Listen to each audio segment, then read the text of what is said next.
para tenerla y volverla a ver nosotros. Bienvenidas, bienvenidos. Luis Martínez, te doy la palabra.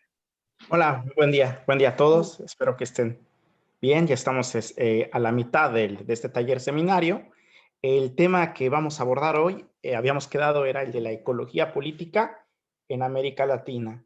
Y yo lo subtitulé como del ecologismo de los pobres al ecosocialismo. Bueno, antes de iniciar, como les había yo dicho en un principio, cuando iniciamos este taller seminario, eh, hay muchas temáticas que, digamos, están entrecruzadas, ¿no? Es decir, van a ver que aquí va a volver a surgir la cuestión del cristianismo de liberación, que evocamos en la primera sesión. Se abordará también la cuestión del marxismo heterodoxo, de los movimientos sociales, las luchas populares, ¿no? Y evidentemente las tesis de la teología de la liberación. Entonces, digamos que aunque es una temática, entre comillas, digamos, distinta, vamos a ver que encuentra articulación con los temas planteados anteriormente. Bueno, primero que nada, creo que, bueno, todos estamos conscientes cada vez más sobre el desastre ecológico, ¿no? Creo que, bueno, la pandemia ligada, bueno, esta pandemia del COVID-19 evidenció precisamente el resultado de una sociedad capitalista, burguesa, industrial, ¿no? Que cada vez destruye la naturaleza, y al destruir la naturaleza, pues pone en peligro la supervivencia de la especie humana. Algunos teóricos, ¿no? Postulan, incluso algunos teólogos, postulan que el problema es el antropocentrismo, ¿no? Hay una crítica al antropocentrismo de parte de muchas iglesias, pero incluso desde la teología, ¿no? Otros ya desde los años 80, más o menos 70, culparon incluso a las religiones monoteístas, especialmente al cristianismo, ¿no? Lynn White, por ejemplo, ¿no? Este historiador de la ciencia, ¿no? Apuntó que a partir del libro del Génesis, cuando se plantea que el hombre, ¿no? Debe de someter la naturaleza, digamos, culpaba al cristianismo en especial, ¿no? Bueno, entonces siempre ha habido esa cuestión. Actualmente, por ejemplo, en los debates francófonos se habla de una teoría que es la del colapso, ¿no? Y actualmente no sé si ya han sido traducidos al español, pero pronto estarán traducidos seguramente por la colonialidad del poder y del saber que impera en América Latina. Entonces, estos colapsólogos proponen que, bueno, que estamos finalmente por toda esta, hablan de una época del antropoceno, ¿no? Es decir, de una nueva época geológica, en la que, bueno, el desastre ecológico está ligado a la intervención humana. Entonces, bueno, digamos que ellos plantean que en esta nueva etapa geoantropológica o geológica, el ser humano ya, digamos, vamos hacia el abismo del desastre. Bueno, cuando les preguntan a los colapsólogos cuándo podrían datar, ¿no?, el surgimiento del antropoceno, bueno, unos dicen que, bueno, que se puede plantear desde la revolución neolítica, otros lo plantean en la revolución industrial, por ahí hay otros que lo sitúan, digamos, a partir de los 70, digamos, con la transformación, ¿no?, del modelo económico. Entonces, bueno, cuando nos mandan cuando nos dicen que es en la década de los 70, pero también nos dicen que es en la revolución neolítica, pues prácticamente no nos están diciendo mucho, ¿no? Entonces, bueno, se han movilizado antropólogos, arqueólogos, geólogos, ¿no? Para, bueno, tratar de darle una fecha al surgimiento del antropoceno, ¿no? Y bueno, y las consecuencias que, como todos ustedes saben, ¿no? Si sube la temperatura de 2 a 3 grados, ¿no? En términos, digamos, generales, pues estamos hablando de inundaciones de ciudades, estamos hablando de que, por ejemplo, ciudades como Amberes, ¿no?, u otras, van a estar inundadas, ¿no? Entonces, aunque el diagnóstico científico es correcto, a algunos militantes nos parece que la propuesta política es peligrosa. ¿Por qué peligrosa? Porque, o es decir, o ineficiente, políticamente ineficiente. Porque al meter al ser humano, el ser humano como entidad abstracta, borran las diferencias de clase, de género, eh, incluso diríamos, hasta, digamos, dentro de la del proceso de racialización de los seres humanos también. ¿Por qué? Porque decir que los seres humanos son los culpables, bueno, evidentemente que la acción humana tiene fuertes implicaciones, pero al meter a todos los seres humanos en el mismo saco, nos parece políticamente peligroso porque tan solo, digamos, objetivamente, las sociedades industriales, que son las sociedades de la Europa desarrollada, ¿no? Del Atlántico Norte, sociedades blancas, ¿no? Pues han contaminado en términos, digamos, objetivos más que, digamos, las sociedades africanas, ¿no? Un rico es mucho más peligroso para la naturaleza en términos de consumo que un pobre. O sea, un pobre, digamos, recuerden que por ahí se ha hablado de la huella ecológica, ¿no? ¿Qué huella ecológica podría, por ejemplo, generar un país como Haití en relación a un país como Estados Unidos, Canadá con sus mineras? Bueno, en México conocemos eso, ¿no? O actualmente China, el modelo productivista en China. Entonces, si nos damos cuenta, ya desde plantear esta cuestión del antropoceno, provoca, a mí me parece, o nos debe de provocar una cierta desconfianza. ¿Por qué? Porque, repito, pone en el mismo suelo, al mismo nivel, la responsabilidad de las clases dominantes, del capital, ¿no? Con la economía de los pobres, o con la, digamos, la responsabilidad que digamos, los sectores racializados y empobrecidos han tenido. Bueno, entonces a mí me parece que esa es una primera distinción que hay que hacer, ¿no? Con estos debates que ahora están muy en boga. Otro paréntesis que me gustaría abrir es el que refiere a que nosotros creemos que no se debería de hablar de un antropoceno, sino de un capitaloceno. Es decir, entender la destrucción ambiental en relación a la internacionalización del modelo capitalista a partir del siglo XVI, ¿no? Y su, digamos, transfiguración en el siglo XIX con la revolución industrial. O sea, a nosotros nos parece que ese diagnóstico, digamos, políticamente nos sirve para identificar a los verdaderos responsables. Por ejemplo, bueno, para los que viven en México, somos mexicanos, pero seguramente en Chile tienen la misma experiencia. Como ustedes saben, una empresa minera gasta en agua en un día lo que una población podría consumir de agua, no sé, en un mes, ¿no? Entonces ahí ya notamos una diferencia. Miriam, por favor, me parece que pidió la palabra. Ah, no, es que perdón, como vi la manita, bueno, pero recuerden, no es un seminario, es un taller, ¿no? De constitución política, formación política, entonces podemos interrumpir si hay algún comentario, ¿no? Bueno, entonces... Queríamos decir que estamos de acuerdo porque en Chile lo vemos y lo vivimos de manera trágica eso, ¿no? Y también con, por ejemplo, el cultivo, por ejemplo, de los arándanos, ¿cierto? Y la palta, ¿cierto? Que entonces ahora se están robando el agua y no dejan a los pueblos tener acceso a eso. Y ahora ellos tienen que comprar el agua. Eso es. Entonces, si se dan cuenta, vamos viendo que efectivamente sí hay entidades económicas que podemos apuntar con el dedo, ¿no?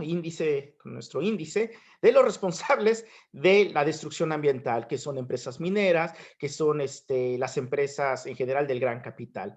Y bueno, otro fenómeno importante que hay que subrayar es el monocultivo, ¿no? Bueno, nosotros decimos que no debería de hablarse del antropoceno, sino del capitaloceno, porque bueno, como ustedes saben, a partir del siglo XVI, bueno, Marx lo menciona, lo desarrolla en el capítulo sobre el origen La acumulación originaria del capital, donde aborda la cuestión del descubrimiento de América, ¿no? Que el descubrimiento de América es importante, evidentemente, por el saqueo de la plata. La plata se convierte en una primera moneda o patrón de medida internacional, ¿no? Como moneda, para la configuración, digamos, internacional del capital, si quieren, la expansión del capital. Entonces, el descubrimiento, la conquista y la colonización del siglo XVI y XVII son importantes. De ahí que Immanuel Bernstein habla del sistema mundo, ¿no? Sociólogo. Bueno, en el siglo XVI, durante la conquista, existen tres fenómenos que a mí me parece están interrelacionados y todavía tienen una presencia en las tensiones y conflictos de América Latina, los conflictos socioambientales, si quieren. Uno, el primero, bueno, es el robo de tierras a los indígenas, ¿no? Se generan el monopolio por parte de los conquistadores, que posteriormente vamos viendo, ¿no? Incluso con las revoluciones liberales, con la independencia, vamos viendo que simplemente van cambiando simplemente los personajes de las mismas familias.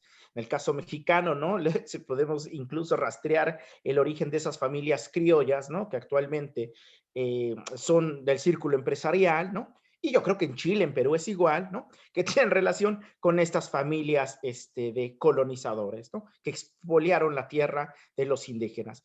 La cuestión de la tierra es central para entender los conflictos, por ejemplo, en Brasil, ¿no? Con el movimiento de los sin tierra.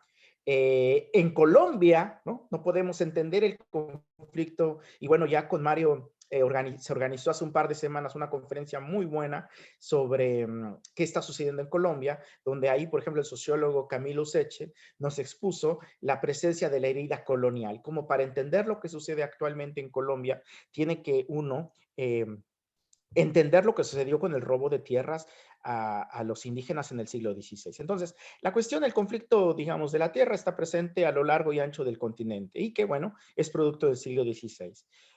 El segundo fenómeno que quiero mencionar es el del monocultivo. Bueno, Enrique Lev, ¿no? Un ecólogo muy importante en América Latina, ha mostrado también cómo la cuestión del monocultivo, ¿no? Bueno, actualmente en Brasil con la caña de azúcar, que curiosamente es nada más para, digamos, ¿cómo se le llama esto? Para generar combustible, ¿no?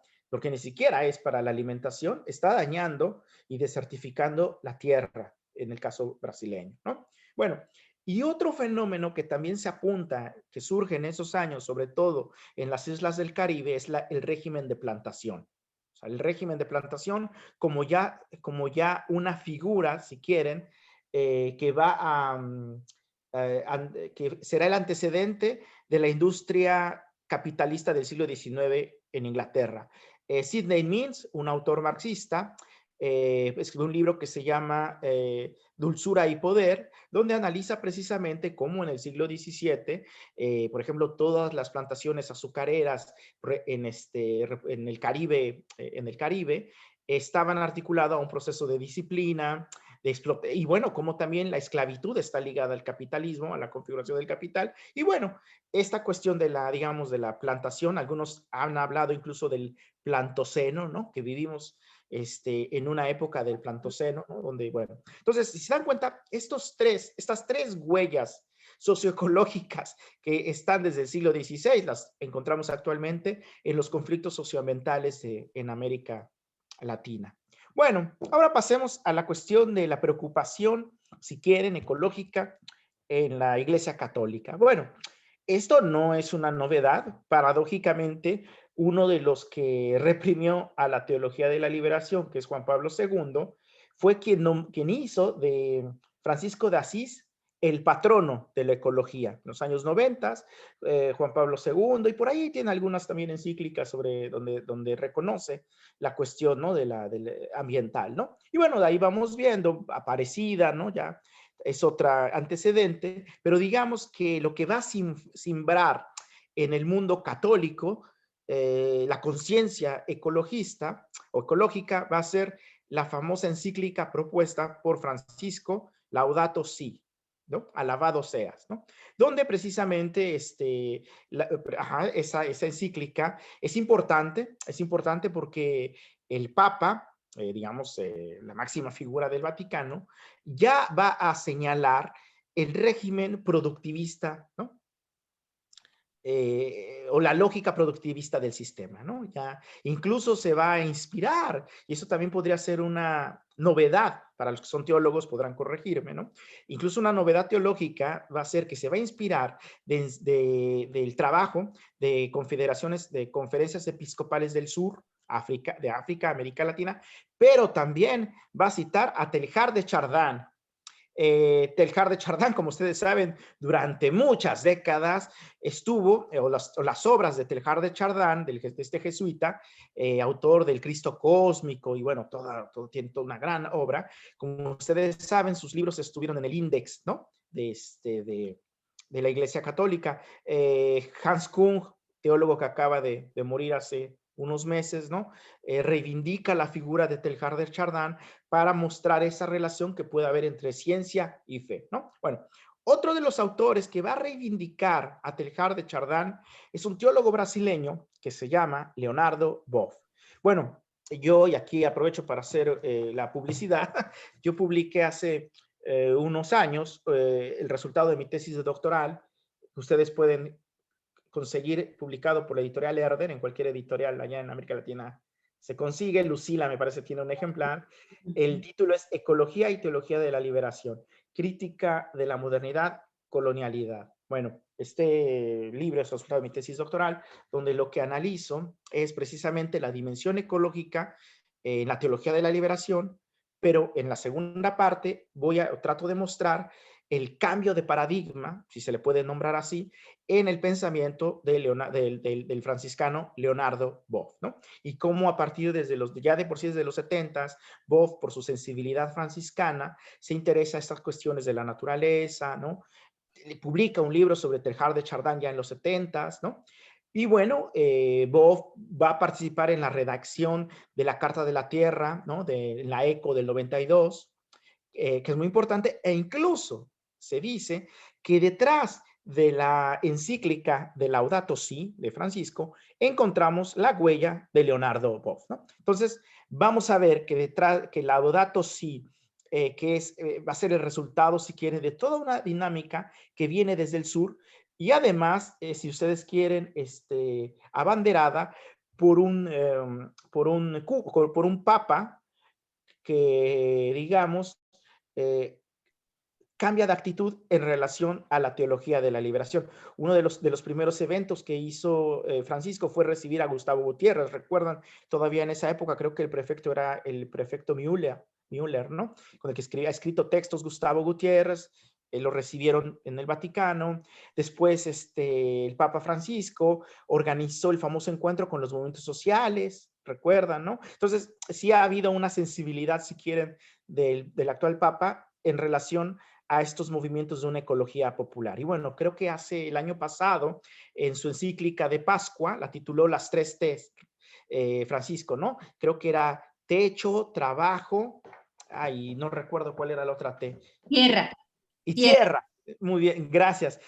Donde precisamente esa famosa, digamos, esa carta pascual de las 3 T's es importante porque, bueno, notamos esa preocupación socioambiental en Francisco, ¿no? Y sobre todo esa evocación del papel que deben de jugar los movimientos sociales. Entonces, bueno, ahí notamos que sí, dentro de la Iglesia Católica hubo una apertura. Bueno, ya que hice este largo paréntesis, me gustaría mencionar que algo importante, la ecología. ¿Qué es la ecología? Bueno, como ustedes saben, la palabra surge en el siglo XIX, viene del griego, no ecos, casa, el estudio de la administración de la casa, de las cosas de la casa, y un alemán, digamos, que no recuerdo el nombre, pero ahí en mi libro viene, digamos que va a usar el término de la ecología simplemente para decir que existe el estudio de las cuestiones interrelacionadas, ¿no? Entre los seres humanos y el ambiente. Y de ahí, bueno, se va a desarrollar todos los discursos científicos de la ecología, o lo que entendemos por la ecología. Martínez Salier, Joao Martínez Salier, un economista catalán, plantea en su libro El ecologismo de los pobres que el discurso ecológico no es unívoco. Es decir, el discurso ecológico digamos, él va a encontrar tres tipos. El discurso ecológico de los científicos, el que les acabo de mencionar. Él va a incluso identificar algo que él llama el discurso de la ecoeficiencia. Recuerden que a partir en los años 70 del reporte de Roma, del Club de Roma, donde se hablaban de los límites del crecimiento, muchos países, e incluso algunos capitalistas, le apostaron a modificar el discurso de, digamos, del desarrollo, ¿no? Se planteó incluso la idea de un capitalismo verde, ¿no? Esta idea de un capitalismo ecológico, de, bueno, cuestión de las energías, pero bueno, sin tocar, es decir, sí ver la cuestión de reciclar el plástico, lo que quieran, pero sin tocar el corazón del sistema. Esto es la producción de la mercancía, la producción de valores de uso. Adrián, ¿querías comentar algo? Sí, que la agroindustria justamente fue la consecuencia de ese intento, digamos, de solucionar el problema desde el sistema y que fracasó. Que hoy día en Brasil concretamente, y Lula fue uno de los impulsores, curioso, ¿no? Pero justamente hoy día termina siendo un problema para los pueblos, porque tiene todo el tema del agua, de la basura inclusive, y de la contaminación, porque igual contamina. Efectivamente, por ejemplo, en los años 70, ¿no? Y el producto del golpe de Estado en el 73 contra la Unidad Popular, pero también del ascenso del thatcherismo en Inglaterra, notamos que la ideología se reconfigura, ¿no? Digamos, el sentido común, para hablarlo en términos gramscianos, se va a reconfigurar. Entonces, bueno, en esa reconfiguración en los 70 va a tener esto de la agroindustria que menciona Adrián, ¿no? Es decir, esta preocupación medioambiental del lado de las clases dominantes, entre comillas, ¿no? Como para sensibilizarnos, ¿no? Es decir, lo que decíamos, ¿no? Cierra la llave, ¿no? Porque en México el comercial era gota a gota, el agua se agota. Entonces cierren ¿cómo se llama? La llave, ¿no? De paso. Pero mientras nos bombardeaban con ese tipo de comerciales, se seguía permitiendo que la industria automovilística o la gran industria gastara y desperdiciara toneladas de agua, ¿no? Entonces, bueno, Martínez Salier comenta, bueno, sí, necesitamos del discurso científico, ¿no? No es que denoste la ecología como ciencia. Recuerden que Marx, por ejemplo, por ahí de los años, por la década de los 70 más o menos, Marx se va a poner a estudiar también la cuestión de va a ponerse a estudiar a los agrónomos, ¿no? Se va a poner a leer incluso textos de, ¿cómo se llamaba Kowalewski, ¿no? Para entender cómo está relacionada la cuestión de la productividad capitalista y la desertificación del suelo, los mantos acuíferos, ¿no? Y bueno, actualmente se habla de un Marx pre-ecosocialista, ¿no? Bueno, entonces, digamos, claro que necesitamos del discurso científico para poder, bueno, demostrar científicamente, bueno, la capa de ozono cómo está dañada, ¿no? Y bueno, la lluvia de ácido y todos, bueno, esos elementos. Pero lo que dice Martínez Salier es, bueno, tenemos que usar el discurso ecológico, pero para una cuestión política. La ecoeficiencia postulada por el capitalismo verde no nos sirve, porque querer, digamos, aplicar medidas ecológicas al capital, porque el capital en sí es ecocida, es como querer domesticar a un cocodrilo, dice Martínez Salier. Entonces él dice, los movimientos sociales, los movimientos populares, sobre todo del sur o del sur global, tienen una dimensión ecológica, aun cuando estos movimientos no se reivindiquen como ecologistas, ¿no? Y es cierto, si uno analiza la larga lucha de resistencia negra, indígena y popular en América Latina, vamos a ver que aunque no movilizan el discurso, digamos, del respeto por la naturaleza, ¿no? Aunque ellos movilicen el discurso, si ustedes quieren, mitológico o religioso o espiritual, hay una defensa, digamos, de la naturaleza y hay un enfrentamiento a la lógica del capital. Por ejemplo, en México hace, no sé, más o menos 5 o 7 años, en Wirikuta hubo un movimiento muy importante de resistencia de las comunidades indígenas que se oponían a que el cerro, al que ellos llamaban donde surge el venado, ¿no?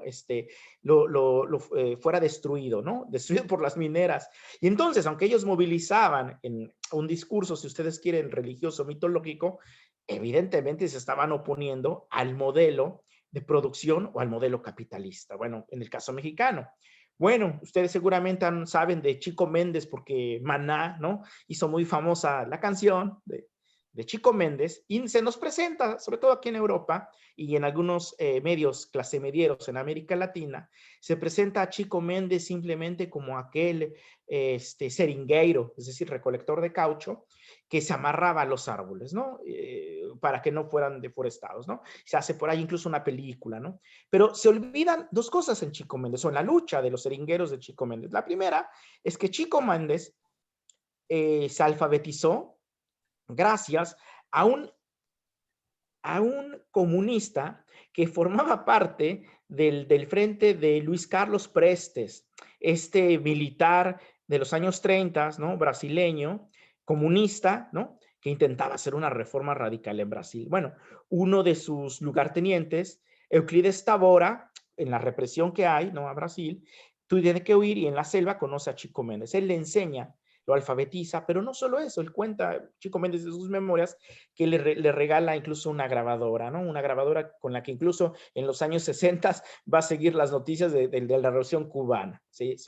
Digamos, se olvida ese elemento en Chico Méndez. Otro elemento importante en la formación política de Chico Méndez fue el trabajo de las comunidades eclesiales de base. Ya habíamos hablado de eso y bueno, hay que explicarles a ustedes, ¿no? ¿Qué son las comunidades eclesiales de base inspiradas en el trabajo de la teología de la liberación? Entonces, esos dos elementos, digamos, una religiosidad popular, pero al mismo tiempo un proyecto de izquierda, por lo general se borra digamos, cuando se habla de la lucha de Chico Méndez, ¿no? Efectivamente, él con otro compañero, que yo olvido su nombre, son los que van a crear la figura del empate. El empate, como ustedes saben, en el ajedrez es cuando, bueno, los jugadores ya no pueden mover porque ya no hay más piezas, y entonces ellos lo que hacían era, se amarraban en los árboles cuando llegaban los bulldozer, ¿no? De los terratenientes, a manera de impedir que se hiciera la deforestación. Entonces, bueno, este método de desobediencia civil que se conoce como el empate ha sido practicado aquí, por ejemplo, en Alemania, ¿no? En Alemania, en algunos bosques en Francia, de militantes ecologistas que se están oponiendo a esa, digamos, que se oponen, digamos, a la lógica terrible del gran capital. Bueno, entonces repito, no solo, bueno, tenemos la lucha popular de Chico Méndez, en los años 50 en Brasil se desarrollaron las ligas camponensas, las ligas campesinas, que están en el origen del movimiento de los sin tierra. Y el movimiento de los sin tierra, que seguramente ustedes conocen, que es uno de los movimientos más importantes en América Latina, que trata de aplicar un modelo en alianza con la naturaleza, de autogestión, de ocupación de tierra, es decir, de recuperar la tierra que le fue expoliado a los campesinos, pero tratar también de aplicar la agroecología. No puede entenderse el movimiento de la sin tierra sin el trabajo de la pastoral de la tierra, ¿no? De la teología de la liberación. En el año 73, por ejemplo, en Brasil, en el 73, los obispos publicaron un documento muy importante inspirado en el Éxodo, ¿no?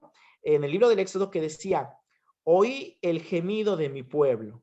Recuerdan que es un pasaje del Éxodo, bueno, donde hablaban precisamente del empobrecimiento que estaban viviendo los campesinos. Estamos en época de la dictadura. Recuerden que el golpe de la dictadura militar se impone en Brasil en el 64. Entonces, en los 70 están hablando de precisamente este documento, de cómo la dictadura militar no solo continuaba la opresión, sino que además estaba destruyendo, digamos, el medio ambiente. Entonces, ese documento también, si uno lo analiza, la dimensión ecológica atraviesa ese documento. Bueno, entonces, la idea de Martínez Alier es que el ecologismo de los pobres es la dimensión ecológica que se encuentra en todos los movimientos sociales anticoloniales, anticapitalistas en América Latina, por lo general protagonizados por indígenas, por comunidades afrodescendientes, por mujeres, ¿no? Por ejemplo, Ivone Guevara, una teóloga brasileña muy importante que ha cultivado el ecofeminismo. Ella misma lo dice, ¿no? Por ejemplo, en Brasil, las primeras personas o los primeros, las primeras personas que están implicadas y que se dan cuenta de la cuestión ecológica son las mujeres, porque son las que, por ejemplo, en muchas comunidades las que tienen que ir a buscar el agua. Y si cada vez hay más sequía, si cada vez las mujeres tienen que ir por más, digamos, las madres de familia tienen que ir a buscar agua, se dan cuenta del deterioro ambiental. Entonces, no es fortuito que digamos, las mujeres estén con los campesinos a la vanguardia en las luchas populares en América Latina. Entonces, bueno, esto, digamos, sería la idea del ecologismo de los pobres, un etos popular de clase, porque evidentemente hay una posición de clase en estos movimientos, se están oponiendo a la dinámica del capital. Entonces, bueno, entonces sería, si que ustedes quieren más o menos, cómo están esbozados el ecologismo de los pobres en América Latina. Bueno, yo mencionaba la cuestión del proyecto ecosocialista. ¿De dónde surge? ¿Por qué lo planteamos como una alternativa civilizatoria? Bueno, en los años 70 más o menos, en Francia, por ejemplo, con la pluma de André Gorz, en España, y bueno, acá tenemos a un estudioso del pensamiento de Sacristán, Luis Huidobro, que está acá con nosotros, que conoce el pensamiento de Manuel Sacristán. Bueno, los años 70, este tipo de pensadores, pero también en Alemania, con el que escribió la alternativa, Baró, me parece, ¿no? Empezaron a cuestionar el modelo productivista, no solo del capital, sino incluso de las sociedades de la burocracia soviética, porque efectivamente el socialismo real de la Unión Soviética era altamente antiecológico. Entonces, bueno, Baró en este libro, La Alternativa, muestra precisamente cómo esta, si ustedes quieren, noción de productivista afecta tanto al capitalismo como a estos modelos socialistas. Entonces, de ahí van a ver algunos personajes, por ejemplo, en Estados Unidos hay una revista que se tituló en los años 80, Socialismo y Ecología, creo.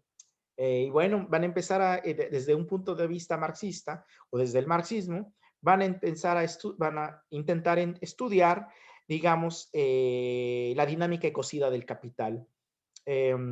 O'Connor, un discípulo olvido el nombre de este economista, el de la gran transformación, si me lo recuerdan. Bueno, es discípulo del que escribió La Gran Transformación. Polanyi, muy bien, muchas gracias, de Polanyi. O'Connor, discípulo de Polanyi, va a decir, bueno, los marxistas siempre han trabajado con una contradicción, la contradicción entre capital y trabajo, que creo que en la primera sesión la abordamos, ¿no? Como el capital niega la vida del ser humano, la niega en el momento que lo está explotando, que le está robando el plusvalor. Pero dice O'Connor, y dice bien, existe una segunda contradicción. La dinámica productivista del capital hace que todas las cuestiones, digamos, relacionadas a los recursos, ya tan solo el término recursos naturales, ¿no? Son externalizados, es decir, se ve a la naturaleza como algo que va a estar ahí, que simplemente hay que, digamos, explotar, ¿no? Entonces, la segunda contradicción del capitalismo, es entre la forma de producción, o la forma de reproducción de la comunidad y su entorno. Porque la lógica capitalista, cada vez, pues les digo, Marx estudió la desfertilización de la tierra. Nos damos cuenta que cada vez hay menos agua dulce. Bueno, de hecho hay un reporte que saca a decir que en menos de 10 años va a haber una crisis muy importante a nivel planetario sobre el agua dulce. Ya hay algunos estados que este año, por ejemplo, me parece que en Los Ángeles ya hubo escasez de agua. Bueno, entonces, nos damos cuenta que el capital, perdón, no solo destruye al ser humano, sino destruye las condiciones ambientales que permiten su reproducción. Entonces, bueno, esa segunda contradicción va a ser importante porque va a permitir, bueno, digamos, ese descubrimiento de la segunda contradicción va a ser importante porque va a permitir a los marxistas, por un lado, entender que debemos de dejar de lado esa noción de progreso o esa noción productivista. Entonces, el ecosocialismo lo que va a plantear es reivindicar ¿sí? La idea de una sociedad sin clases que fue propuesta por los socialistas desde el siglo XIX, pues, sobre todo en el manifiesto de Marx y Engels, ¿no? Una sociedad sin clases, una sociedad emancipada de la explotación, pero, digamos, van a tomar distancia con la idea productivista, digamos, de la modernidad. Entonces, el ecosocialismo se plantea quitarle, si quieren, esa venita productivista al socialismo o a algunas corrientes socialistas, ¿no? Para poder entender una nueva relación con la naturaleza, una relación que va a reivindicar los valores de uso sobre los valores de cambio. Y ustedes dirán, bueno, claro, pero pues eso todavía sigue siendo utópico, ¿no? Pero bueno, digamos en la cotidianidad, ¿no? Bueno, es decir, en las luchas actuales. Bueno, primero que nada, los ecosocialistas subrayan dos cosas. La primera es, bueno, sí, actualmente se ha demostrado que el capitalismo es un sistema basado en energías fósiles, ¿no? Petróleo, acá en México nuestro presidente acaba de comprar una refinería, bueno, y que está construyendo otra, Dos Bocas, bueno. Entonces, algunos ideólogos, y no solo ideólogos, uno de los personajes que Leonardo Boff cita mucho, y ya les gusta mucho ahí a algunos personajes del New Age, ¿no? Clase medieros, así, es la figura de Fritjof Capra. Y sobre todo también de James Lovelock, sobre todo. James Lovelock, como ustedes saben, plantea la hipótesis Gaia. ¿Alguien ha oído hablar de la hipótesis Gaia y de Lovelock? Si pudiera aquí compartir con los demás. ¿Qué es la hipótesis Gaia o del Lovelock? ¿Quién podría? Bueno, la hipótesis de Lovelock, primero hay que decir que es pionero en el estudio científico. Él es científico originalmente. Y él dice que la Tierra se autorregula. Pero claro, en ese proceso de autorregulación se sacude hasta de nosotros, ¿no? Entonces, él plantea la teoría Gaia justamente como la Tierra se autorregula, y entonces estamos en ese gran momento de autorregulación. Hay que tener en consideración que además la Tierra en ese proceso de autorregulación tiene sus ciclos, y estamos justamente en ese momento del ciclo, pero con la problemática que la va a plantear el Papa Francisco en Laudato Si, de la rapidización del proceso de... Entonces él propone una cosa bien curiosa en ese libro. Yo lo tengo, el libro, ¿no? La venganza de la Tierra. Y él propone una cosa bien simpática, y es que hay que explotar más eso me llamó la atención mucho en el libro, que hay que explotar más la energía nuclear. Dice, hay que explotar la energía nuclear primero porque es una energía segura, dice él. Y si no quieren, el desecho me lo regalan a mí para calefaccionar mi casa, dice en plan así de broma. Claro, nosotros que vivimos en un país telúrico, ¿no? Miriam nos abandonó, pero ella sabe muy bien, hace 10 años tuvimos un terremoto grado 9 y tanto, justamente ahí en el sector de donde es Miriam, y cómo implementar una planta, digamos, de ese tipo. Entonces yo le veo esa la problemática al libro, ¿no? Porque dice, por más que pongamos 100... él tiene ejemplos muy precisos, ¿no? Dice, así pongamos 100 aspas de estas de energía eólica, no producirá nunca lo que produce una planta de energía nuclear, dice.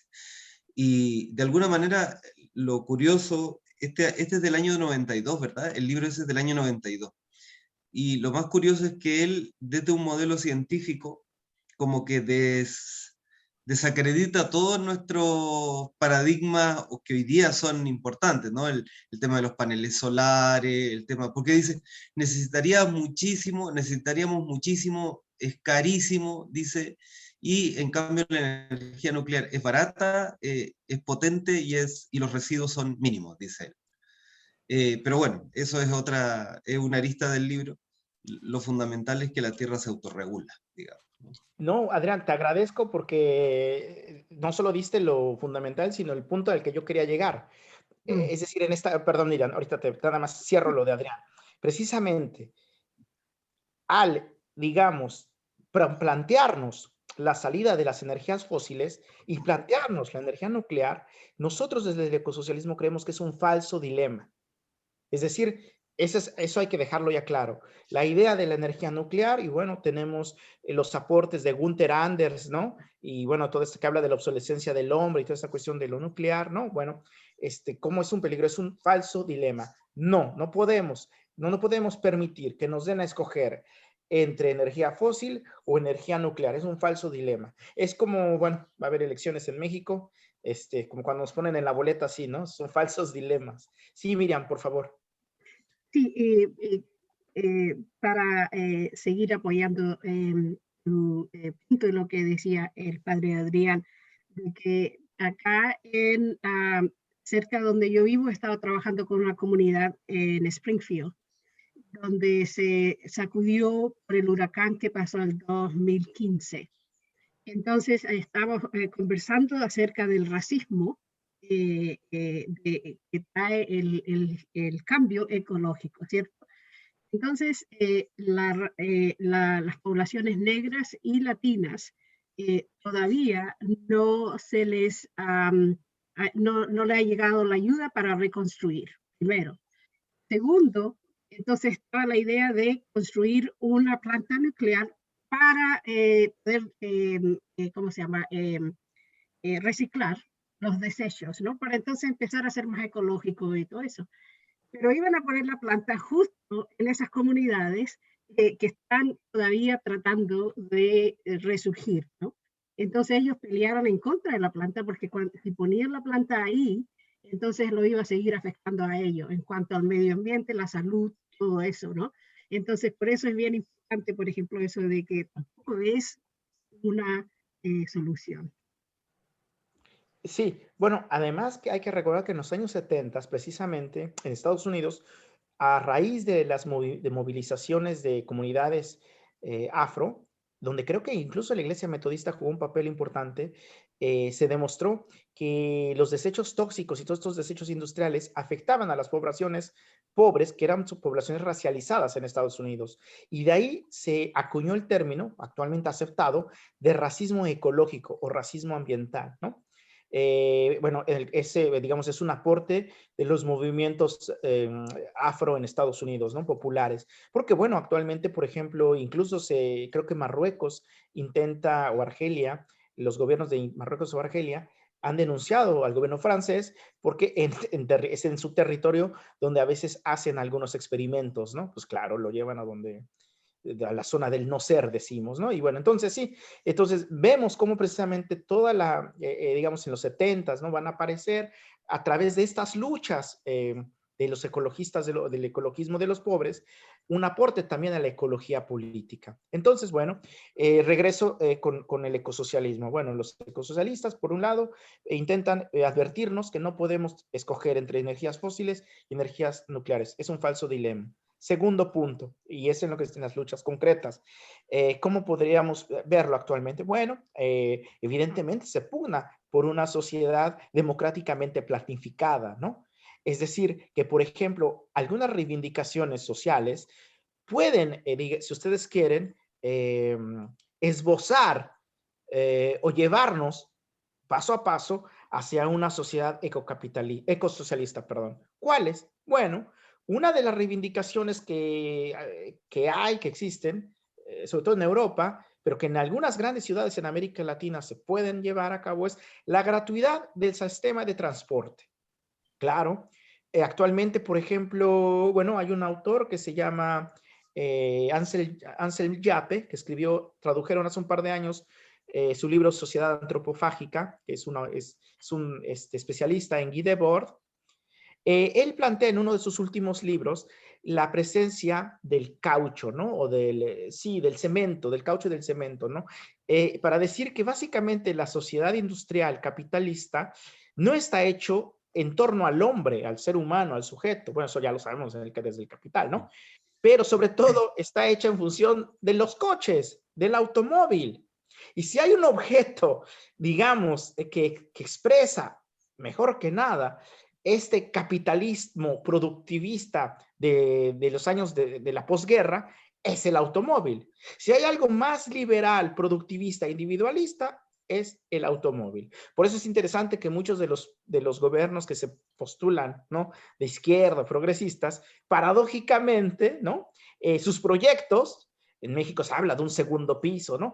Nos damos cuenta que simplemente están reproduciendo el modelo de una capital, de una sociedad capitalista liberal burguesa. ¿Por qué no pensar o plantear? Evidentemente, esto va a molestar a las grandes fábricas de coches. En Puebla, en mi ciudad, por ejemplo, ya hay 3, no solo era la Volkswagen, bueno, en Estados Unidos, qué decir, ¿no? Mira, pero ¿por qué? Bueno, y sobre todo de Estados Unidos, que es una sociedad basada en torno al coche. Bueno, ¿por qué no reivindicar o plantear la gratuidad del transporte público? Y un transporte público seguro. Seguramente ustedes están al tanto de lo que sucedió hace el mes pasado en México con la línea 12, ¿no?, del metro, que se derrumbó. Bueno, entonces, exigir la gratuidad del transporte y un transporte seguro. En América Latina, desgraciadamente, seguramente en Chile, ¿no?, pero bueno, yo lo vi en Colombia, en Brasil, en México. En América Latina, desgraciadamente, el sistema de transporte está, si ustedes quieren, segregado socialmente. Son los pobres los que usan el transporte público, básicamente, ¿no? Por eso, si uno ve desgraciadamente, los que murieron en la tragedia de la línea 12, no había un empresario ahí, ¿no?, entre las víctimas. No había un gerente, ¿no? Entonces, creo que la cuestión del transporte público, esa reivindicación popular, es un esbozo, ¿no?, de lo que podría ser hacia dónde podríamos ir con una sociedad ecosocialista, una demanda. Otra, ¿por qué en lugar de producir, y bueno, con la crisis sanitaria lo vimos, ¿por qué en lugar de producir tantos objetos fútiles, ¿no?, o sea, inservibles o con una obsolescencia programada, ¿por qué no producir, digamos, objetos necesarios? Y decía yo del COVID, porque recuerden que en algún momento los países se quejaban porque no habían suficientes guantes, ¿cómo se llaman?, de látex, ¿no?, los que se usan en los hospitales. En Estados Unidos y en Europa, las enfermeras, ¿no?, el cuerpo médico estaba haciendo huelgas porque pedían más de este tipo de, digamos, de instrumentos. Y bueno, que están ligadas al servicio de salud, ¿no?, público.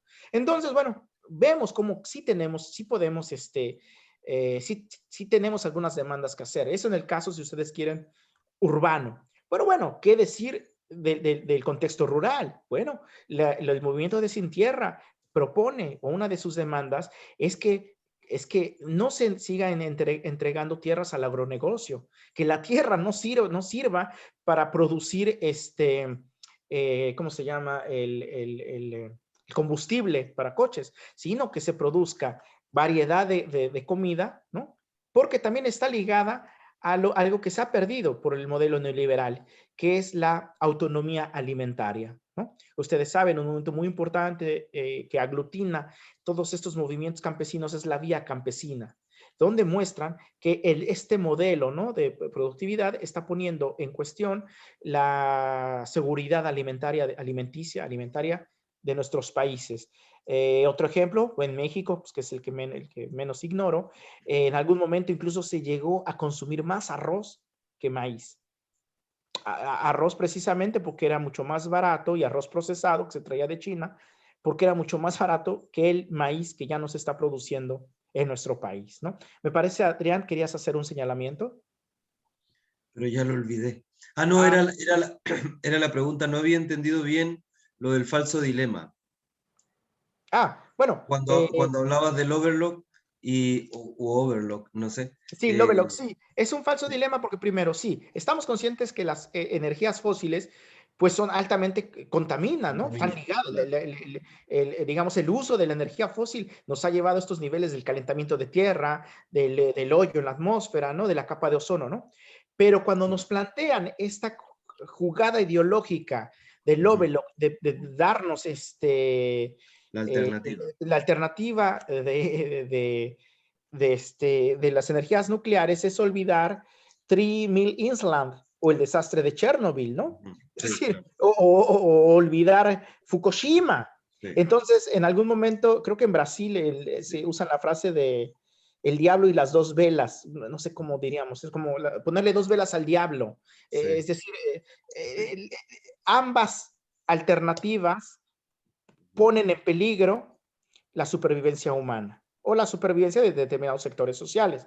Porque, repetimos, curiosamente, también se ha notado que en esta crisis ambiental, a los que peor les va son a las comunidades pobres. Los ricos, digamos, de alguna otra manera, o las ciudades ricas, entre comillas, de alguna otra manera tienen manera de más o menos, pues, defenderse. Bueno, recuerden Katrina, ¿no? En Nueva Orleans. ¿Qué era Nueva Orleans? De las comunidades más pobres en Estados Unidos, ¿no? Y más racializadas. ¿Qué decir en México que siempre en octubre, ¿no? Tenemos esos en Campeche y esas zonas, ¿no? Villahermosa, inundaciones, ¿no? Generalmente es en los sectores de la población más empobrecida. Entonces sí, también hay esta cuestión de la crisis, muestra la desigualdad de las clases sociales. Entonces, bueno, la energía nuclear no consideramos que sea una alternativa.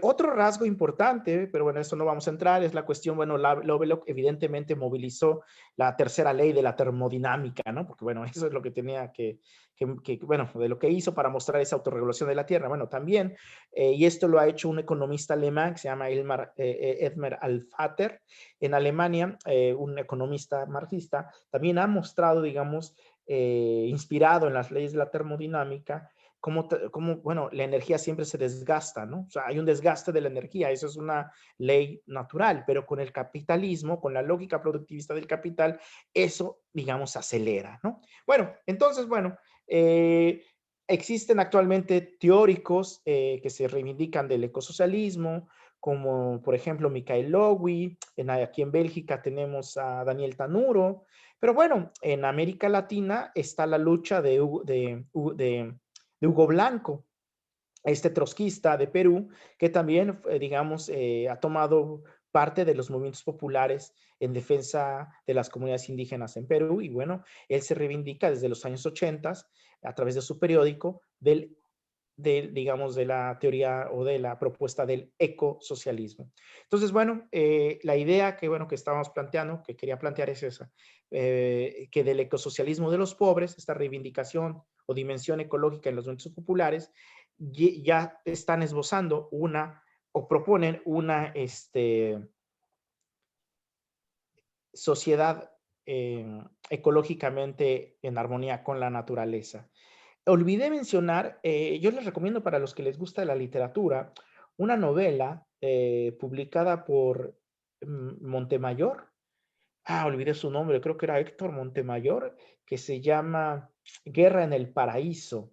Carlos Montemayor es un escritor mexicano que tiene una novela que se llama Guerra en el Paraíso, donde básicamente trata sobre la guerra sucia en México en los años 70 y sobre la lucha de los campesinos, digamos, de Guerrero, profesores precisamente de educadores como Lucio Gutiérrez y Genaro Vázquez, y hay un pasaje en esa novela que me llama la atención.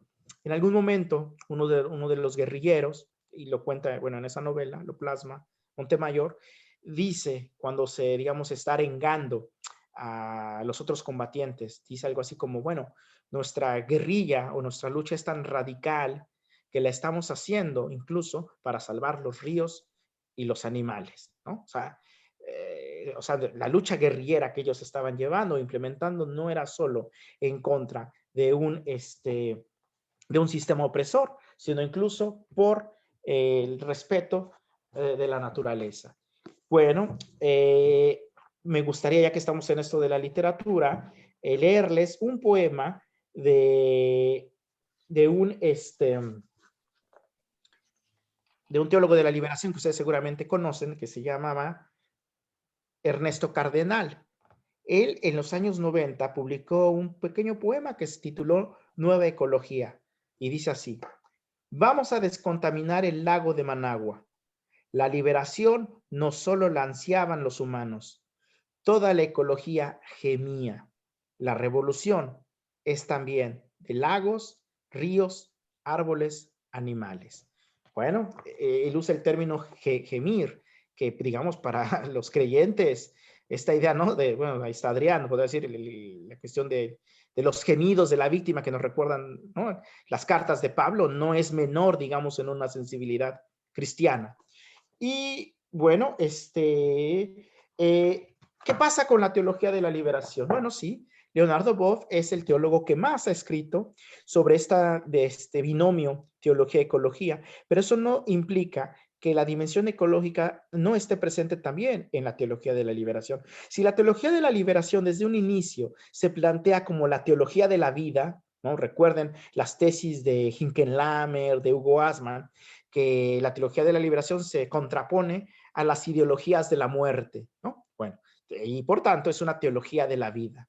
Entonces, si el capital es ecocida y la teología de la liberación está en contra de las armas ideológicas de la muerte, entonces la teología de la liberación se va a preocupar por la vida en el amplio sentido del término. Entonces, ya desde los años, por ejemplo, 80s, ¿no? Estas dimensiones ecológicas empiezan si no estar visibles, pero están presentes en los teólogos de la liberación. Yo mencioné el texto del 73, donde incluso dentro de los que firmó estaba Pedro Casaldaliga, ¿no? Teólogo importante, cercano a los campesinos sin tierra. Adrián, ¿ibas a decir algo? Sí, iba a decir, sí, quería hacer un pequeño aporte a lo que estás diciendo, y es que también en la teología de la liberación fue un tema lento el de la ecología, no fue un tema que se asumió. Es decir, en una conferencia en la que participé de Gustavo Gutiérrez, él mismo contó que cuando Boff derivó en esta línea de la ecología, ellos le preguntaron, bueno, pero a propósito de qué, como que parecía que había un cambio de giro en la teología de Boff, porque como que se dejó de pelear con Roma y se puso a trabajar otra área, digamos, ¿no? Que es la ecología. Y la respuesta de Boff en ese momento fue, es que hoy día los pobres, o sea, el rostro sufriente de los pobres pasa por la tierra. Y justamente Gustavo Gutiérrez ahí respondía, ¿no? Y decía, y hoy día nos damos cuenta que es verdad, porque son los pobres los que sufren en primera persona el grito de la tierra, ¿no? Son los pobres los que en primera persona hoy día están sufriendo el gemido de la tierra que les azota, ¿no? De manera fuerte. Y concretamente, a propósito de lo que dijiste antes, quería asociarlo con el tema de la lucha indígena, que es ecologista sin querer serlo, ¿no? Porque la relación que se establece entre el indígena y la tierra, ¿no? Es de tal respeto y armonía, o es de armonía y respeto, más bien, ¿no? Porque indígena y tierra están de tal manera mimetizados, por decirlo de alguna manera, que no entienden la ecología como nosotros, ¿no? Los citadinos, como algo alejado de nosotros, ¿no? Es decir, para tener un espacio ecológico, pues tenemos que ir al parque, o tenemos que ir a, no sé, o de vacaciones a algún paisaje paradisiaco, que es como el ideal de los citadinos. Para el mundo indígena eso es una realidad dada, ahí está, digamos, ¿no? No hay que ir a buscarla a ningún lado porque forma parte de tu naturaleza.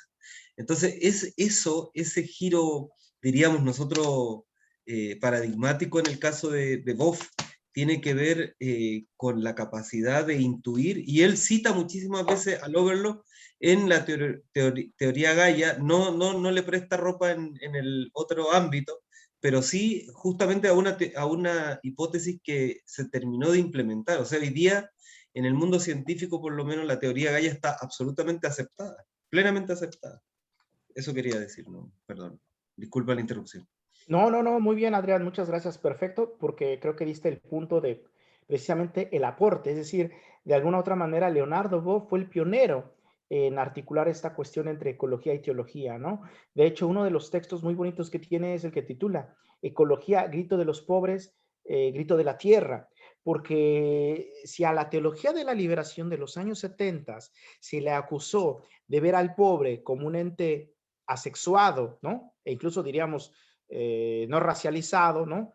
Es decir, más mediado por la cuestión económica, digamos que a partir de los años 80, 90, la teología de la liberación no es que va a olvidar al pobre, sino que va a dar cuenta de otro tipo de opresiones, como es el patriarcado, el machismo, el racismo, y entonces digamos que no es que va a abandonar la categoría de pobre, sino la va a, si quieren, extender o alargar a la figura de la víctima, ¿no? Y entonces lo que va a decir Boff es que en la dinámica capitalista, las víctimas, sí, claro, es la clase trabajadora, evidentemente, Boff no lo niega, pero va a decir, no solo es la clase, el proletariado o la clase obrera, es también la tierra que porque algunos economistas la han planteado a la naturaleza como una externalidad, ¿no? Eso por un lado, pero también porque, bueno, se le ha cosificado como un recurso, ¿no? Se le llama recurso natural, sin ver la interacción que tenemos entre seres humanos y entorno, ¿no? Que el ser humano, digamos como especie, no puede sobrevivir sin agua dulce, sin aire, y bueno, por ahí alguien quería mencionar algo, me parece. Sí, por favor. Hola, yo soy Mirta desde Chile. Al escuchar muy atentamente la ponencia, trae al recuerdo el documento de Puebla. Si ustedes recuerdan, en la década del 80 he trabajado en los sectores rurales con post-reforma agraria, y había un tema muy interesante que es la promoción humana. ¿Se acuerdan? Que hoy día estamos acá con este llamado del Papa a las jornadas sinodales, y estamos trabajando sobre Puebla, pero con lo que ustedes planteaban ahí, a mí me traía el recuerdo de la promoción humana, esto de humanizar a la persona, y un tema muy, muy interesante que decía promoción humana y participación de las bases, como decían al comienzo, de las comunidades eclesiales de base, que tuvieran un protagonismo, una participación muy directa, y ahí salía una forma de expresión que recoge un poco lo que se estaba planteando, que es el canto a lo divino, donde el campesino hacía este canto a imagen de San Francisco, ¿no es cierto?, la oda al trabajo, el hermano tierra, hermano sol, hermana tierra, y había ahí un nexo muy fuerte de el campesino con la naturaleza, con la ecología, con la agricultura familiar campesina,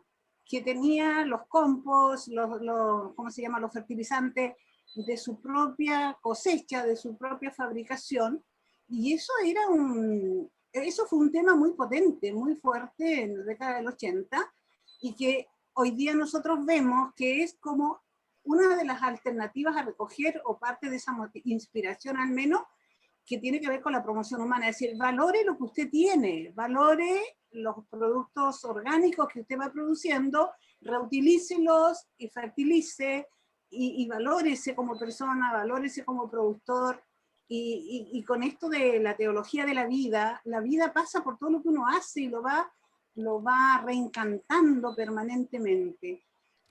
Yo pensaba también en una experiencia, no sé si me puedo tomar un minuto, que acá en Chile, en un sector, una comuna que Miriam conoce mucho, San Nicolás, hay una experiencia con campesinos pobres, la agricultura campesina de la media hectárea, con un proyecto agroecológico basado en la biodiversidad, donde producen agricultura forzada bajo plástico con un sistema de riego tecnificado en la media hectárea, donde hay por lo menos 30 campesinos que producen todo el año sin fertilización química, solamente orgánico, ¿no? Tienen obviamente asesoría técnica, pero es un proyecto muy potente que estamos a punto de caer porque viene la bomba atómica de China a instalarse con una cuestión ahí que va a producir con tecnología nuclear, y están ahí los campesinos luchando a ver cómo se sacan eso. Hoy día se hace más difícil,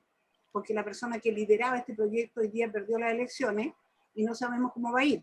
pero es un desafío real que plantea, ponte tú, la biodiversidad. Ellos le dejan un espacio con pastos, con hierbas, para que se desarrollen los microorganismos. ¿Te fijas? Y que los que van con la tecnología moderna y el uso de agroquímicos, dicen, pero ¿por qué está sucio este huerto? Eso tiene que estar raspado. Y ellos dicen, no, porque aquí crecen las lombrices y todos los microorganismos, y si tú le das comida, no te van a picar los tomates, por ejemplo. Entonces, una sabiduría, ¿no? Y un reencanto que tiene que ver con esto de la teología de la vida, cómo tú relacionas el trabajo, la persona, la vida, las relaciones humanas y la comercialización de esos productos orgánicos que son, tú tienes una lechuga, yo compro solamente a ellos, me traen toda la semana y esa lechuga dura 2 semanas y está intacta. Y la que compras en el mercado común, al día siguiente ya está deteriorada. Eso quería, me surge de esto, de tomar, ponte tú, Puebla, que fue muy potente, y estas pequeñas experiencias que son las que yo creo que hay potenciando dentro de lo que ustedes plantean. Muchas gracias. No, Mirta, muchas gracias a ti. Yo creo que precisamente mencionaste las semillas, son semillas al final de una posible sociedad ecosocialista o de un proyecto de una civilización ecosocialista. De hecho, por eso se plantea el ecosocialismo no tanto como un proyecto político, sino como una opción civilizatoria. Entonces, cuando decimos opción civilizatoria, se trata de trastocar la forma de producción actual y de reproducción social, pero también vislumbrar el nuevo horizonte político que se plantea, ¿no? Es decir, un horizonte político donde precisamente los ciudadanos dejemos de ser simplemente ciudadanos el día de nuestro voto, ¿no? Dejemos de ser sujetos abstractos, ¿no? Y participemos en la vida de la política, pues, ¿no? Y bueno, entonces, por ahí sería más la cuestión, sí, del ecosocialismo, que tiene, yo creo que bastante, si quieren, por usar un término weberiano, afinidades selectivas con la teología de la liberación. Boff yo les digo, es un autor que es el que más se le conoce porque ha planteado una ecoteología. Evidentemente no es el único.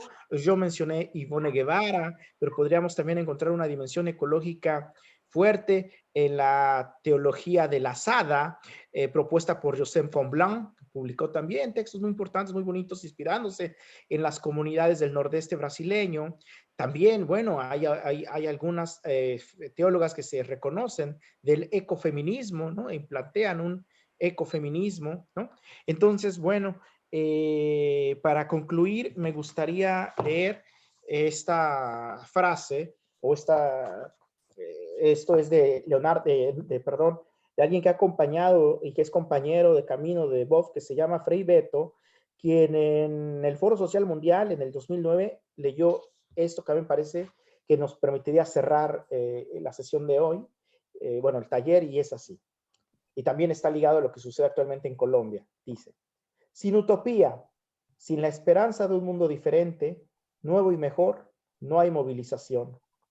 La esperanza y la utopía favorecen el auge de nuevos proyectos políticos y culturales, inspirados en valores éticos, en el sentido de la justicia, en prácticas de solidaridad y de reparto, y en el respeto de la naturaleza. Este proyecto de sociedad ecosocialista, alternativa al neoliberalismo, debe ser capaz de integrar la experiencia de los movimientos sociales y ecológicos, así como la de la Revolución Cubana, el levantamiento zapatista en Chiapas o los campamentos del movimiento de los Sin Tierra en Brasil. Tenemos que incluir en nuestra utopía, nuestro proyecto y nuestro programa, los paradigmas que ahora surgen, como la ecología, el indigenismo, la ética comunitaria, la formación de subjetividades solidarias, el feminismo, la holística, la espiritualidad. Bueno, son las palabras que leyó Frei Betto en el Foro Social Mundial y que creo siguen siendo pertinentes. No sé si habría algún comentario, otra observación. Les dejé ahí en el chat un video sobre el canto a lo divino de lo que habló Mirta, para que los amigos mexicanos sepan lo que es el canto a lo divino. Bueno, hay canto a lo divino y canto a lo humano, ¿no? Se mezclan las dos en el mismo Ahí, de donde es Miriam, justamente se potenciaba cada año, había un padrecito norteamericano que hacía jornadas de cantantes a lo divino y a lo humano. Lucila, me parece que quería mencionar algo, por favor. Sí. Ay, perdón, es que se me atravesó algo aquí en la pantalla. Ya.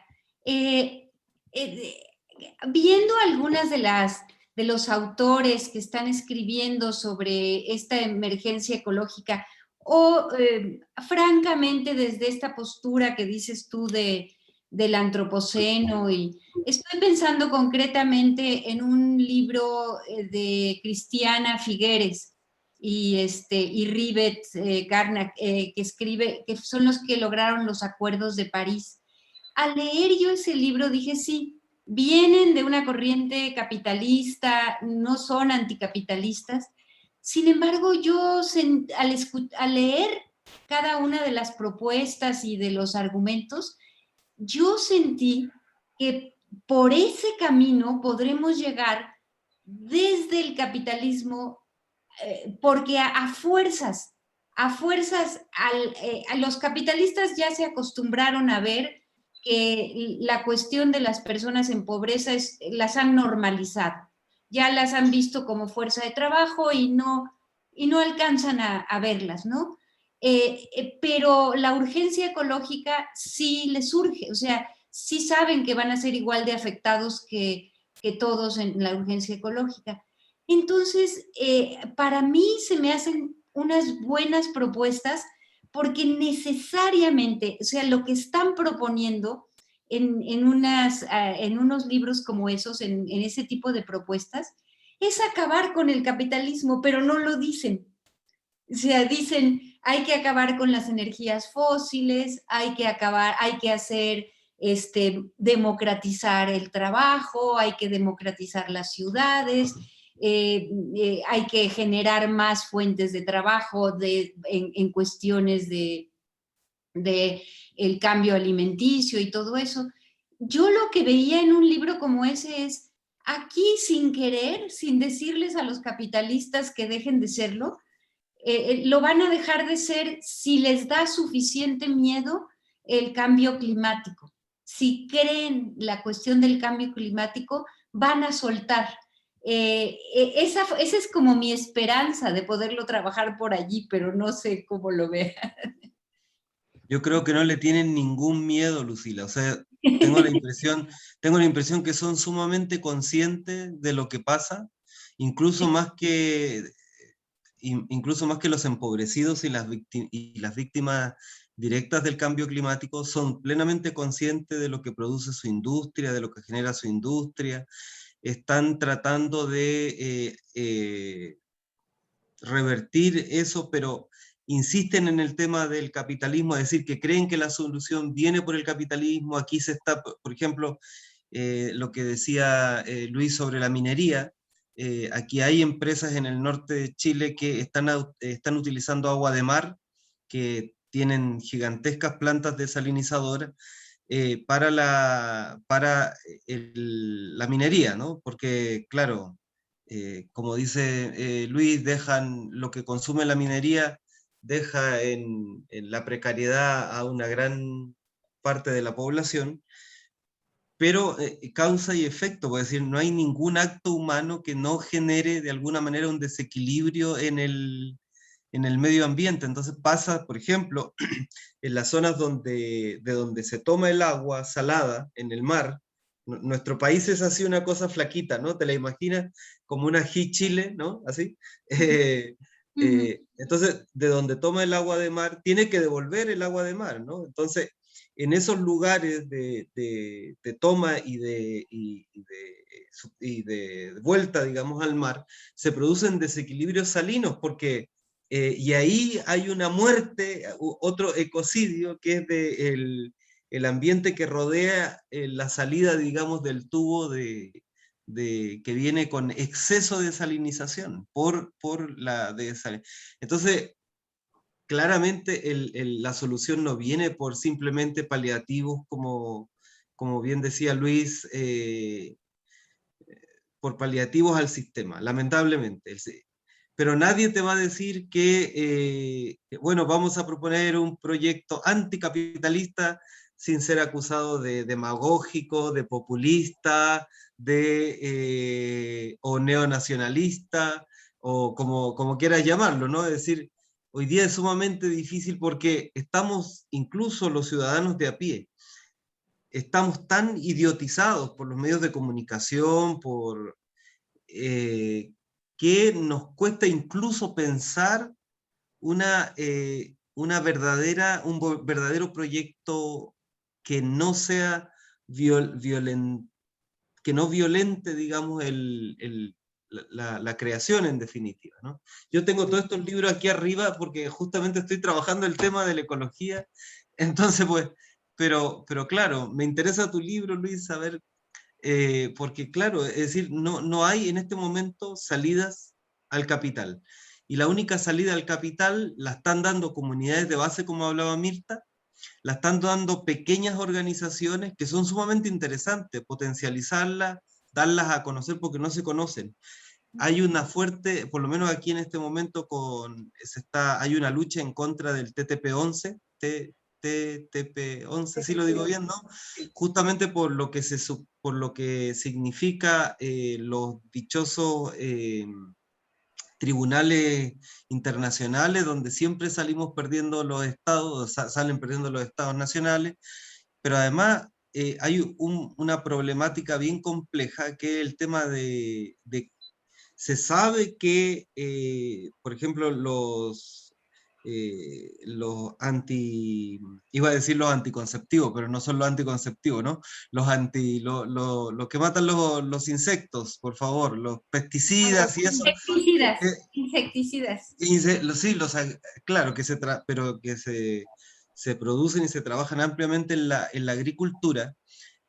Matan todo, Mirta lo sabe, ¿no? Matan todo, matan el subsuelo, pero eso viene justamente en el TTP-11 y el presidente Piñera, que está ya más muerto que vivo, pero lucha para que antes de la constituyente se apruebe el TTP-11 para que la constituyente no pueda reformar el TTP-11. Entonces, la lucha hoy día es tenaz, pero la única solución vendrá necesariamente ni por el capital, ni por los medios de comunicación, ni por esta conciencia verde de la que hablaba, ni por el ecosocialismo, sino necesariamente vendrá de las pequeñas comunidades, como dice Mirta, de las comunidades indígenas, que ciertamente están en lucha contra el Estado, o el Estado está en lucha contra ellos, porque el capital que sostienen, el capital que protegen, más que sostienen, tiene demasiados intereses. Entonces yo digo, Lucila, aunque tengan conciencia, son demasiado inmediatistas, porque tú dices, oye, pero esa gente capitalista, grandes empresarios tienen hijos, tienen nietos, y como son todos del Opus, tienen 100 hijos, tienen 100 nietos, no sé, para exagerar, ¿no? Pero ni así tienen conciencia de que en definitiva se están echando encima el futuro de los propios, de su propia progenie, ¿no? Que es lo más dramático. Sí. Y no sé si complementando lo que plantea, amenazan con que se van a ir con la inversión. ¿Te fijas? Cuando tú quieres decir, mira, aquí si le aplicamos impuestos, por ejemplo, a la minería, aquí la pelea que hay en Chile hoy día, ¿no? Del royalty con la minería, dice, entonces están echando al capitalismo, se van a ir con la inversión a otro lado, y se transforma en una amenaza. Entonces la gente dice, chuta, se van las mineras, ¿con qué escarbamos y sacamos el cobre? ¿Y cuánto cesantía? ¿Y cuánto? ¿Te fijas? Entonces tienen mucha herramienta en sus manos.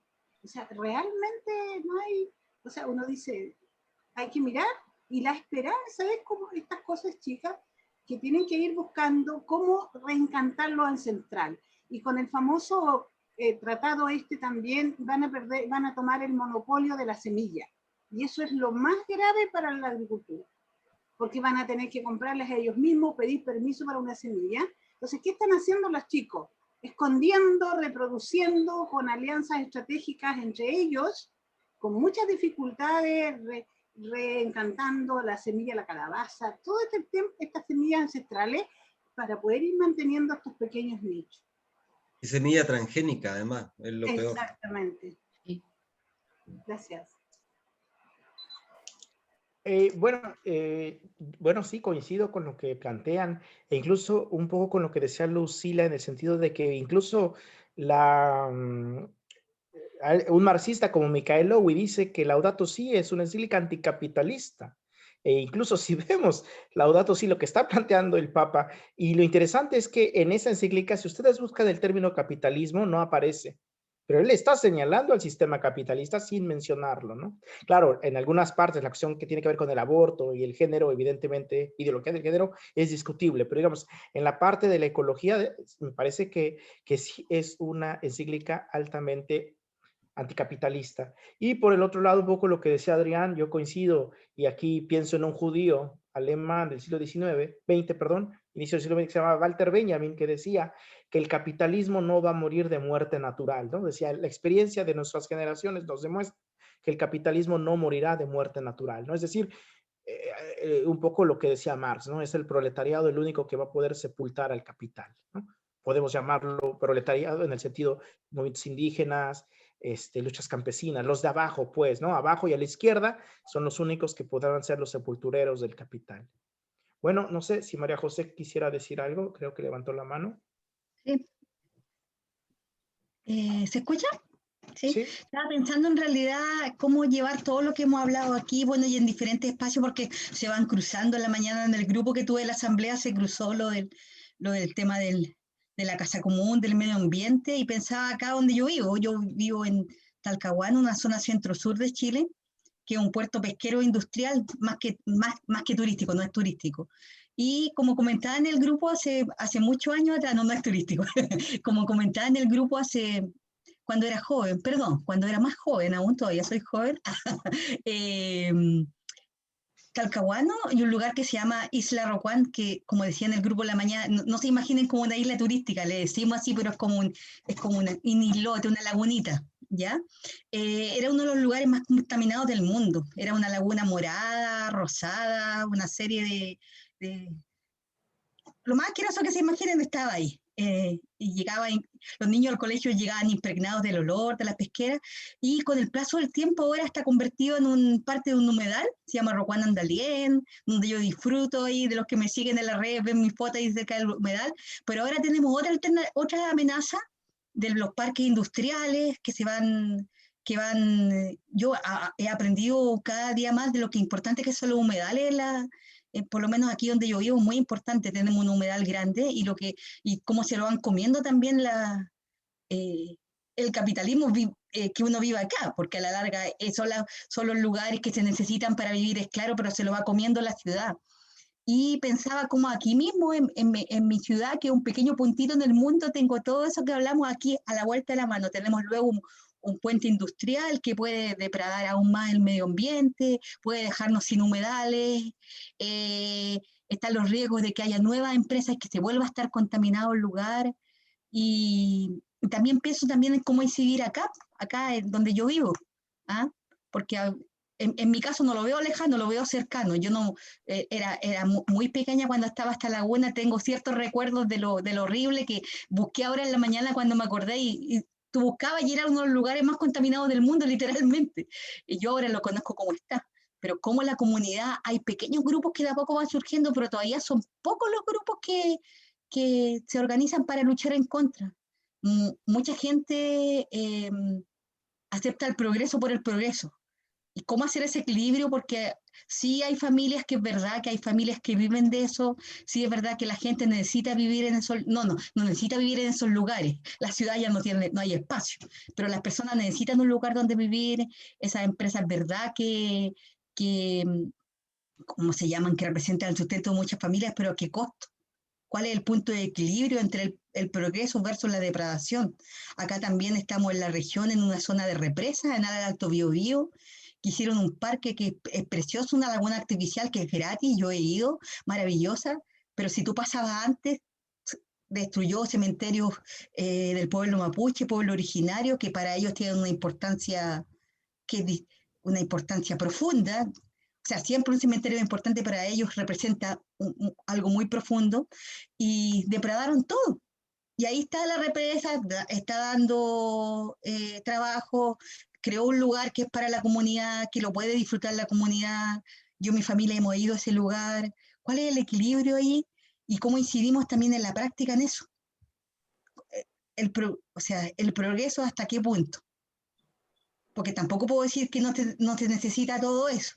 La gente necesita cómo subsistir. Son lugares de pesca, hay pescadores, son lugares donde hace poco se votó en el Congreso acá para prohibir la pesca de arrastre de la merluza, y así como en resumen no se prohibió, y eso perjudica a los pequeños pescadores, no a las grandes empresas extractivistas. ¿Cuál sería el equilibrio ahí? O cuál es el punto de corte, o sea, ¿me quedo sin medio ambiente o me quedo sin producir para esas familias que, no estoy hablando de las 7 familias más millonarias de Chile, no estoy hablando de la gente de a pie? ¿Cómo equilibra eso?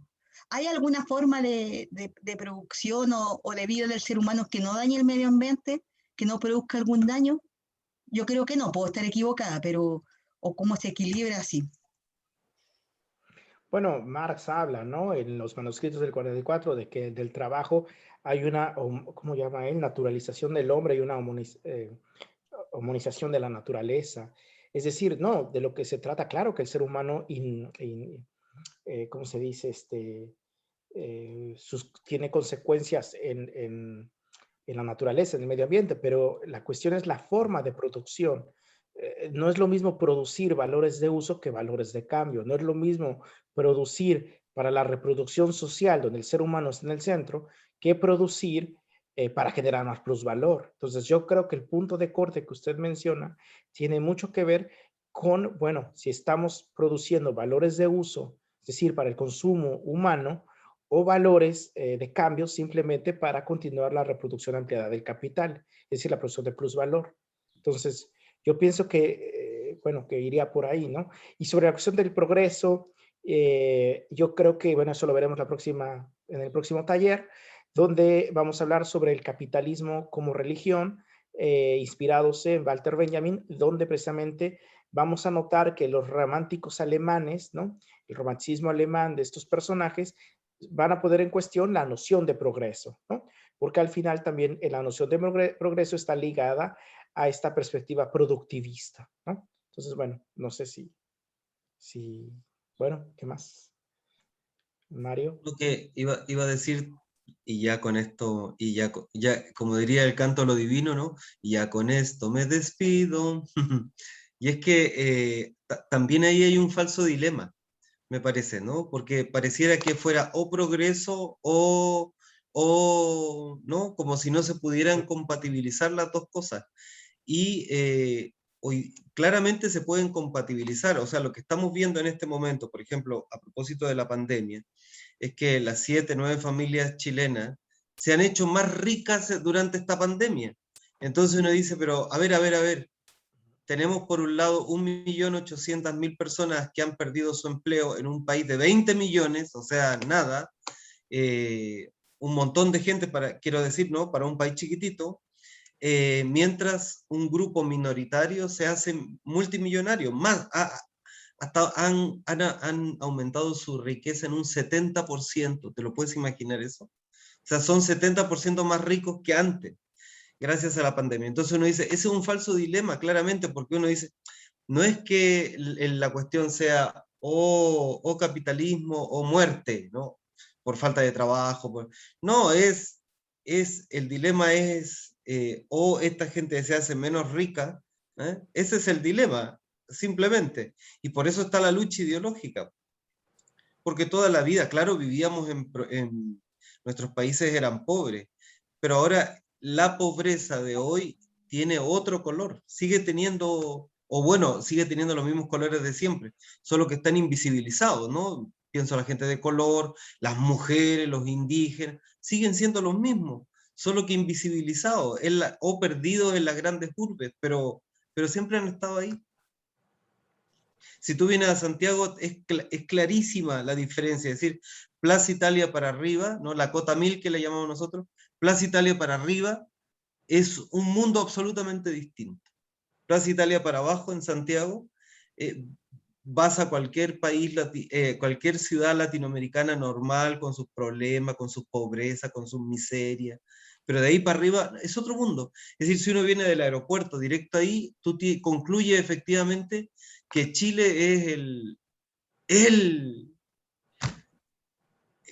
el lugar donde verdaderamente el capitalismo prueba que tiene razón. Y el neoliberalismo prueba que es verdad. Pero claro, sí, si te saltas de por medio, hoy día te lo puedes saltar gracias a las grandes carreteras por debajo, te lo puedes saltar y para salir directo a la cota 1000, ¿no? Sobre la cota 1000. Entonces uno dice, no, me parece a mí que ahí hay un falso también dilema, porque en realidad el crecimiento, la riqueza, se juega en función de esos poquitos nomás, no de la mayoría. Ni siquiera de un grupo grande, ¿no? De la mayoría, sí, de la minoría, simplemente.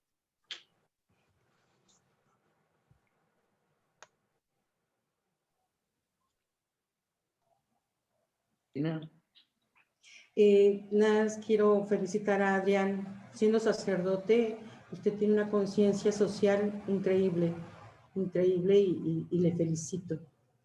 Acá en mi país le platico, ahorita que hablaron de las mineras, a partir del año 18 hay 200 y tantas concesiones mineras y los pueblos que están ahí perjudicándose están protestando. A partir del año 2018 ya no se ha dado ninguna concesión a ninguna minera, ni una sola. Y se están sembrando miles de hectáreas de selvas, de bosques en el sur de México. Yo le rento una casita a 3 ingenieras chiapanecas. Allá no encontraron trabajo, están trabajando acá en Querétaro. Pero ojalá y pronto regresen a sus tierras y haya ya más fuentes de trabajo. También hay una lucha contra la semilla transgénica, ya no se está permitiendo. Entonces, pronto ojalá y se convierta en ley esto en mi país. Nada más y felicidades, Adriana. Gracias, gracias. Me sumo a lo que dice Martina. Pues bueno, nos quedaba todavía una sesión que disfrutaremos muchísimo. Creo que por ahí Eva quiere mencionar algo, Eva. Sí, Eva. algo muy sencillito y muy rápido. Yo también estoy de acuerdo con esto que decía Adrián del falso dilema, porque creo que una de las columnas centrales que sostiene el capitalismo es el nivel de consumo que tenemos y consumimos cosas que realmente no necesitamos. Entonces, si cambiáramos la forma de consumir, yo creo que muchas cosas cambiarían. Bueno, eso quiero pensar, no sé, pero es eso, o sea, yo no veo ahí como mucho dilema. Recuerdo un caso de una mujer en Querétaro, en el estado de Querétaro, que cansada de toda esta situación, como de este capitalismo pues tan terrible y que destroza familias y destroza vidas, se fue a vivir literalmente al cerro, a tener una vida autosustentable y de enseñar a pequeñas comunidades que ya vivían allá en una zona alejada a mejorar la producción de la tierra, ¿no? La producción agrícola en la región, con métodos ancestrales. Incluso esta mujer fue invitada para presentarse en Davos, que bueno, no se ve que le hayan hecho mucho caso, pero es esto. Yo pienso que estoy de acuerdo con esto que decían del falso dilema, ¿no? Tenemos que cambiar también nuestras formas de percibir nuestras necesidades y las cosas que consumimos y la manera en que consumimos, es todo. Gracias.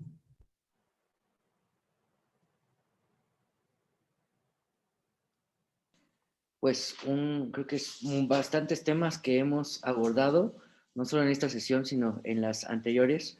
Tendremos la próxima aún para cerrar este curso y después buscaremos otros espacios para seguir dialogando sobre esto con el doctor Luis Martínez. Pues bueno, ahí estamos. ¿Nos das la seña del libro, Luis, por favor? ¿De tu libro? Bueno, se titula Ecología y Teología de la Liberación y fue publicado en el 2019, o sea, hace un par de años, por la editorial Herder. Yo pienso que en cualquier librería que trabaje Herder, supongo que en Santiago hay muchas, se puede conseguir. Disculpa, ¿cómo se llama la editorial? Herder. Herder. Herder. H-E-R-D-E-R. Aquí lo escribí. Ajá, sí. Claro. Y yo creo que cualquier librería grande o que por lo menos, digamos, trabaje esta editorial, los títulos editoriales, seguramente lo podrá adquirir. Vamos a darle confianza a la económica, ¿cómo se llama la mexicana? La librería... Fondo de Cultura. A Fondo de Cultura. Aquí hay una tremenda librería de Fondo de Cultura. A ver, vamos a darle esperanza. Espero que sí, esperemos que sí. Gracias. Pues ahí está. Ahora sí, nos vemos la próxima semana. Un gusto estar acá con ustedes. Gracias, doctor Luis. No, nos vemos. Hasta luego. Gracias a ustedes.